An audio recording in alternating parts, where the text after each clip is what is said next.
ngo hari imvugo amenyeshamakuru bakwirinda cyane cyane muri bino bihe twimirije amatora. Ibi rero ni bimwe mushikirizwa n'umuhinga mu by'imvugo zitababaza Adolphe Soruru mu gihe yarahejeje gutanga ikigwa kwa amenyeshamakuru bari mu nama bihweza ingene borangura neza umwuga wabo. Aha iyo nama ikaba rero yariko itunganirizwa mu ntara ya Rumonge. Umumenyeshamakuru mu bisanzwe aba yaravyize, aba yarize n'amategeko agenga abamenyeshamakuru, kandi aba afise n'umutima wiwe. Ni vyiza na ntaryo ukavuga uti nta kizomva mu kanwa canke nta kintu nzokora kitaje gushigikira ubuzima. Gukora ikintu gishigikira ubuzima niyo uri kuragerageza mu kumenyesha amakuru, ego utanga inkuru yo mugabo ufasha n'abandi bantu, ufasha ikibano, ufasha n'igihugu kogorora kugira ubuzima n'ibihengeri mu kibano bigabanuka. Ikindi naco nukwamugendera uko kuri hoje kumva yuko ati na ntaryo nshigikira ubuzima, ubwa kabiri ati na ntaryo nzogendera ukuri kurazigwa. Bibaye ngombwa uzukuzire mugabo azovuga ati nakayazize ukuri. Ni vyiza kuvuga ngo nakayazize ukuri, hakuvuga ngo nakayazize ububeshi canke ubuhimbiri. Ikindi naco ni vyiza kumumenyesha makuru agerageza kwitwararika ikibano, agashikiriza inkuru ifasha ikibano kwiyubaka, kogorora. Ahandi naho imisi yose ukavuga uti mbega ngaha kwisi ndiko ndakora uruhara rwanje.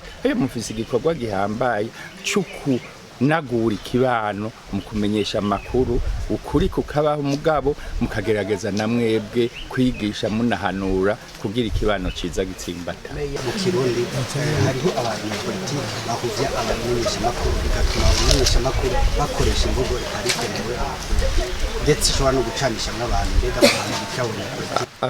abo bigenza gutyo nobabwira nti burya gutwara neza so gutwara ukandagiza abanyagihugu canke abene gihugu, nugukora nugutwara utwarira hamwe nabo, ukishiramwe ati nimba mfise amahirwe kuba nagiye imbere ngo ndabayobore, ndi ku kazi bantumye, ndi hajya kukubera bo, ntibari hajya kukubera jewe, ni jewe ndi ngaha kukubera ndabafasha.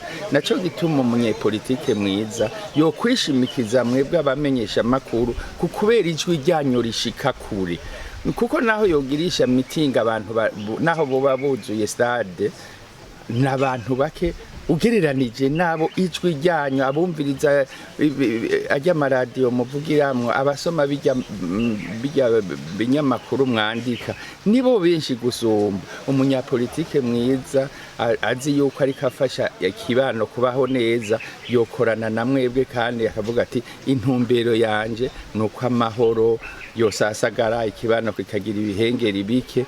Mumaze kumvikana kuri uwo mugambi mugakorana kugira za nkuru ya mvugo iremesha, ya mvugo ituma abantu mu kibano bogorora, ariyo muca mukoresha, nawe nyene akayikoresha, namwebwe mukayikoresha kugira isasagare mu kibano, abantu babana atawanja. Ariko Adolphe Soruru muriko murigisha inyigisho nk'izi turetse abamenyesha makuru, mbega hari ico muri kahise abarundi bibuka ku mvugo nk'izi zatumye haba ingorane mu Burundi? Ubu twimirije amatora ya 2020, ibyo ni ibihe umuntu avyo kwirindwa gute?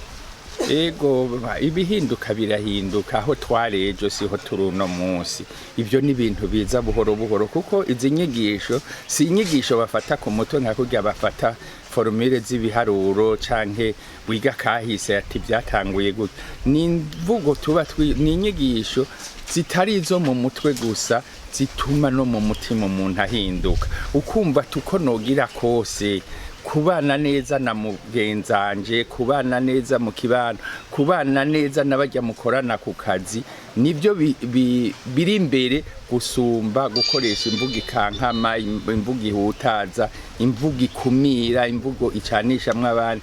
Kuko n'ubundi iyo hatari ubumwe mu bantu, iyo hatari kumvikana, iyo hatariho gukundana no kubungabungana mu kibano, abantu naho boramba gute usanga yabayeho nabi, ibyo twita la qualité de la vie. kugira ubeho neza ukeneye kumenya kuvugana n'abandi ukoresha imvugo yubaka uwundi ntushira imbere imvugo isanzwe. Muri kino gihe n'imvugo izihe abanyepolitike batokoresha n'izihe bokoresha kugira hazobe icizere nyuma y'amatora? Ivyambere byo icambere no kwirinda imvugo yotuma abantu bacanamwo hakagira abicana canke kwicana so kwicana burundu ngo umuntu ahwere. Ni urashobora kwica umuntu mu bintu byo kumubuza imigambi yo gutera imbere cyangwa ukamutuntuza ku mutima, hamwe bavuga ngo n'ubundi ngo agenda yarahwereye. Ukirinda ikintu cyose cyotuma umuntu ahutazwa mu buzima bwiwe. Kene cya kabiri ni kwirinda imvugo irimwe ibinyoma. Ntiwemere ubuko utegeka ukagerageza kuraba ati reka ibi bintu tubitumbereze, turabe ingene abantu botera imbere, abantu bubaho neza kandi abantu bakabana mu mahoro. Ico nico bakwiye gushira imbere. Murakoze. Abamenyeshamakuru barenze kuri zije mpaneza tumwatanze bakisemba kumbura bakoresha babo canke yabatwara. Iyo izo mpano zitatu mutanga zidakurikijwe n'izihe ngaruka mbi ziba cyane cyane ku mwuga wo kumenyesha amakuru n'igihugu? Reka ntangure ndamwire uyo. Urumva iyo umuntu akoresheje imvugo y'ukwisemba, urumva urishembye umuntu, uwo muntu nibyamutekurukana nawe bazoguta ko umwikomo ati kandi wewe wari umukonseye wanje, kandi wewe ugasubira nawe kwiyotsa tiyo ndamuhanura abarinda. No kuvuga inkuru itari yo mu ntumbero yo gukingira agatwe kiwe, akavuga ati n'ubundi nye n'umutwe muto awurinda uruguma, reka data wanje ico gihuhose ntikintware. Ukaza usanga ntavuze inkuru yo kukubera yagombye ati yitwe gisumba ikibondo, reka iyo nkuru ndayicareko. N'ikindi rero cyo kwirinda gikunda gushika no kuvuga inkuru ugerageza gucisha agatwe umuntu, naho nyene ukavuga utujya muntu sindamukunda, ujya muntu ntari mu mugambwe wanje, ujya muntu ntidusangiye idini, ukuruka kwicara kukanka kukuvuga, mbere washaka ukaguhindura kugira ngo ibyarimwo byizo bikuremwo ubisubirize bibi mu ntumbero yo kugomba kugirira nabo umuntu. Nukuri izo mvugo zitatu nizo kwirinda ugomba kuba umumenyeshamakuru mwiza.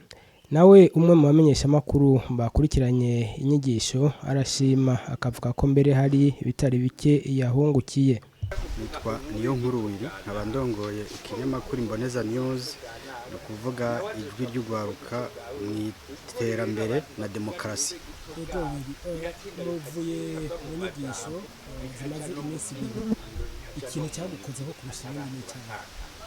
Ikintu cankozeko cane nuko mu nyigisho bigishije harimo n'abahinga bavuye hanze y'igihugu, bavuze ko umunyamakuru ari inkingi y'iterambere muri demokarasi, reka mu iterambere, reka no kubana neza kw'abanyagihugu, ko umunyamakuru rero afise afati ya mbere mu gutsimbataza imigambi myiza y'igihugu, mu gutsimbataza iterambere, mu gutsimbataza demokarasi.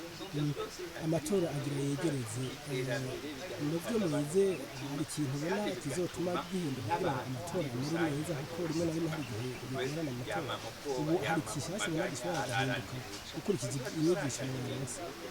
Ivyo twize nabonye ko harimo ibisa n'ivyahindutse ngereranije nk'ibijanye n'ico bita code de conduite ku banyamakuru, no kuvuga urupapuro ngenderwako rujanye n'ibijanye novuga n'amatora biraba abanyamakuru. Ingingo yayo y'icumi irabuza umunyamakuru kuzoshikiriza ibijanye n'ibyavuye mu bimwe bita amabiro de vote imbere y'uko seni ibishikiriza. Ivyo rero byavuye novuga mu mwihwezo, baravye ukuntu abanyamakuru bangana, baravye na tujya tuzu tw'amatora uko tungana mu gihugu.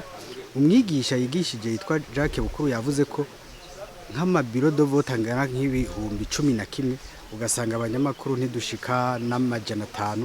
Biragoye ko twovuga izo nkuru neza aho hantu hose, uravyumva.